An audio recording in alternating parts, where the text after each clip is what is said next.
The emergence of prison institutions in North Korea is normal for nations. However, when they turn out to be forced labor camps that inhumanely treat the prisoners, a larger problem is at hand. These gulags were originally put into commission by Kim Il-sung in the 1980s after his paranoia drove him to imprison any political defectors. After Il-sung's reign, his son Kim Jong-il became leader and increased the number of the prisons in North Korea. With more prisons throughout the nations, more people were arrested on a set of terms. These new terms are outrageous compared to U.S. prison systems. The terms included any lineage to previous offenders of the political distrust. Others include simple crimes such as theft, assault, or speaking negatively of the government. Even trying to leave the country on unofficial business was a cause for arrest. Many of the offenders were not given trials for their crimes and were abducted without notice and never seen again. With more arrests, the prisons became crowded and much more brutal. After Kim Il-sung, there was Kim Jong-un, who decided to incorporate work into the prisons. Forced labor became so demanding that many are driven to exhaustion during their working shifts. This extremely demanding labor, plus the lack of proper nourishment, leads to many deaths in the camps. Many people in the prisons are forced to admit through torture to the crime they are accused of committing. This happens whether or not the person is innocent or guilty. Just like many citizens during the reign of Stalin, new torture methods were instituted in the punishments to teach lessons to any offenders. Many of the prisoners die each year due to torture instituted by guards. For example, many women who were pregnant during their incarceration had their child kicked while in the womb to kill the child. Any in-prison pregnancies are dealt with by forcing the pregnant women into stress positions that strain them until fatigue. The death toll rose and bodies were not disposed of properly, which led to unhealthy environments for any prisoners. The North Korean people have been living in fear to stay out of the prisons. The amount of fear has led them to sell out their neighbor if it meant that they would stay out of prison. They believe that anyone who is sentenced to prison is dead. Many people are arrested and put into gulags for small things that we in America consider to be petty crimes. People are arrested and sentenced to life in prison for crimes such as robbery and assault.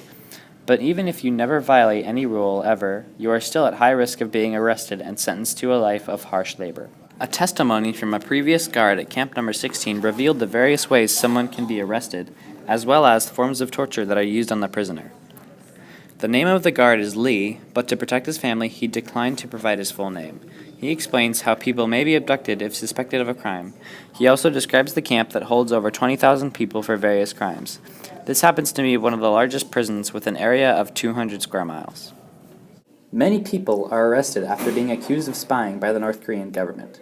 In April of this year, Kim Dong-chul, a 62-year-old American citizen, was sentenced to 10 years of hard labor after being accused of espionage and subversion. If this doesn't happen to you, you are still in danger of being arrested because of the institution of 3 generations of punishment. If someone in your family is arrested, you will be arrested also, along with the rest of your extended family, and the next 3 generations past you will be sentenced to life in prison. They will never leave alive unless they die or are released on behalf of the leader. Some of the information about the camp interiors that we have gained on these atrocities has been obtained through the testimonies of a few lucky escapees. 26 years ago, Shin Dong-hyuk was born inside Camp 14. In 2008, he came forward and told his story about growing up in Camp 14 and all of the awful things that happened there. He was even on CNN to be interviewed. During his interview, he told CNN about his childhood, his family, and the grueling torture that he had to endure multiple times throughout his childhood and youth.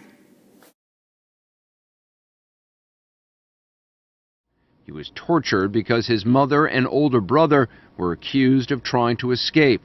He was just 13 years old at the time. Did they think that you were involved in the escape? I'm sure they did. How did they torture you?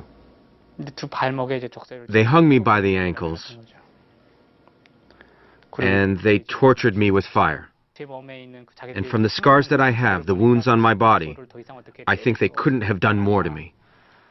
Shin says he tried to convince his interrogators he wasn't part of the escape. By now, the prisons are much more similar to that of gulags that Soviet Russia used to keep the citizens fearful of revolt and rebellion. The Soviet gulags run by the Stalin state were the most brutal places for humans to live in. Similar to the North Korean gulags, these prisons starved the prisoners and overworked them until they died in the camps. The forms of torture were beyond inhumane and cruel for the entire Russian population. Just like many of the citizens of Soviet Russia during Stalin's reign, many Korean citizens are arrested or killed based on suspicion by government leaders. Both of these nations, Soviet Russia and North Korea, have very similar leaderships, which has allowed the Gulag-like prisons to be erected. Both are communist and share the same political values. Either way, both are inhumane examples of what happens in tyrannical societies that have paranoid or suspicious government styles.